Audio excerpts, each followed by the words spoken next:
राजा जनक के मंत्रियों द्वार राम लक्ष्मण का समाचार पाकर राजा दशरथ बड़े आनंदित हुए। धनुर्भाव की बात सुनकर तो उनके आनंद का ठिकाना न रहा। महल में जाकर उन्होंने सब समाचार रानियों को सुनाए। रानियां भी फूली न समाई। उन्होंने ब्राह्मणों को दान दक्षिणा दी। गुरु वशिष्ठ की आज्ञा लेकर राजा दशरथ बारात की तैयार कराने लगे। हाथी घोड़े और रथ सभी सजने लगे। छल छबीले सवार घोड़े नाचने लगे। गुरु वशिष्ठ और राजा दशरथ दिव्य रथों में बैठे चतुरंगिनी सेना के साथ बारात चल पड़ी और 5वें दिन मिथिला जा पहुंची। राजा जनक ने नगर के बाहर आकर बारात का स्वागत किया और भली भांति सजाए गए जनवासे में सबको ले जाकर यथायोग्य ठहराया। विश्वामित्र को जब राजा दशरथ के आने का समाचार मिला तब दोनों राजकुमारों को लेकर वे जनवासे पहुंचे। राम लक्ष्मण ने पिता के चरणों में प्रणाम किया। राजा दशरथ ने विश्वामित्र के चरण छुए और कहा, मुनिव, आपकी कृपा से ही शुभ दिन मुझे देखने को मिला है। राजा जनक की सारी नगरी जगमग जगमग कर रही थी। एक एक घर एक एक द्वार वंदनवारों से सजा था। चारों ओर मंगल गीत सुनाई दे रहे थे। राजमार्ग और राजमहल में दर्शकों की अपार भीड़ थी। विवाह मंडप मणियों और हीरों के फूल पत्तों से सजा था। मणियों के बने भौरे और तरह तरह के पक्षी विवाह मंडप पर जड़े थे, जो हवा चलने से गूंजते कूजते थे। चारों राजकुमारों को लेकर गुरु वशिष्ठ के साथ महाराज दशरथ विवाह मंडप में पधारे। बहुमूल्य वस्त्रों और आभूषणों से सुसज्जित चारों राजकुमारियों को लेकर राजा जनक भी मंडप में आए। राजमहल की अनेक स्त्रियां भी सजकर विवाह देखने पहुंची। राजा जनक सीता को दिखाकर महाराज दशरथ से बोले, राजन, यह मेरी बड़ी बेटी सीता है जो मुझे हल चलाते समय पृथ्वी से मिली थी। आपके वीर पुत्र श्रीराम ने मेरा प्रण पूरा कर इसे वरण करने का अधिकार प्राप्त किया है। यह मेरी दूसरी पुत्री उर्गिला है और ये दोनों कन्याएं मेरे छोटे भाई कुशध्वज की हैं। बड़ी का नाम मांडवी है और छोटी का श्रुतकीर्ति। मेरी इच्छा है कि सीता के विवाह के साथ इनका भी विवाह हो जाए।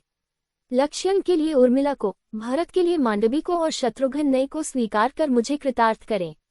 जनक के प्रस्ताव को राजा दशरथ ने सहर्ष स्वीकार कर लिया। तब अग्नि के सामने चारों कन्याओं को अपने अपने पतियों के हाथ में सौंपते हुए राजा जनक ने कहा कि इन कन्याओं को मैं तुम्हारे हाथ सौंपता हूँ। ये छाया की भांति तुम्हारे साथ रहेंगी। तुम इनका पानी ग्रहण करो। इनकी सब तरह से रक्षा करना तुम्हारा धर्म होगा।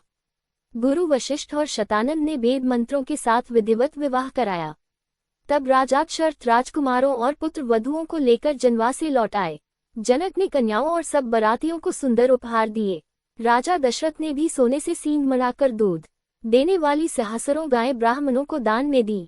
दूसरे दिन विश्वामित्र ने आकर राजा दशरथ को बधाई दी और सबसे विदा लेकर वे अपने आश्रम को लौट गए। कुछ दिन तक जनक का आतिथ्य ग्रहण करने के पश्चात राजा दशरथ ब्रैक के साथ अपने नगर को लौट चले। वे कुछ ही दूर गए होंगे कि सहसा भयंकर आंधी सी आए और उसके साथ ही क्रोध की साक्षात मूर्ति परशुराम फरसा और धनुष बाण लिए प्रकट हो गए। उन्हें देखते ही अयोध्यावासी डर के मारे अधमरे से हो गए और राजा दशरथ के तो होश ही उड़ गए। राम का रास्ता रोककर परशुराम बोले, राम, शिव के पुराने धनुष को तोड़कर तुम्हारा हौसला बहुत बढ़ गया है। मैं तुम्हारे अहंकार को चूर करूंगा। राजा दशरथ ने गिड़गिड़ाकर परशुराम से बड़ी अनुनय विनय की और राम पर अनुग्रह करने की प्रार्थना की। परशुराम ने दशरथ की बात सुनी अनसुनी कर दी और राम से फिर बोले, मेरे इस धनुष को चढ़ाओ। यदि न चढ़ा सके तो तुम तत्काल मेरे फरसे का आहार बनोगे। ये सुनते ही राजा दशरथ तो बेसुध होकर गिर पड़े। मनस्वी राम निर्भीकता से बोले, मेरा रूप आप देखना चाहते हैं तो देखें।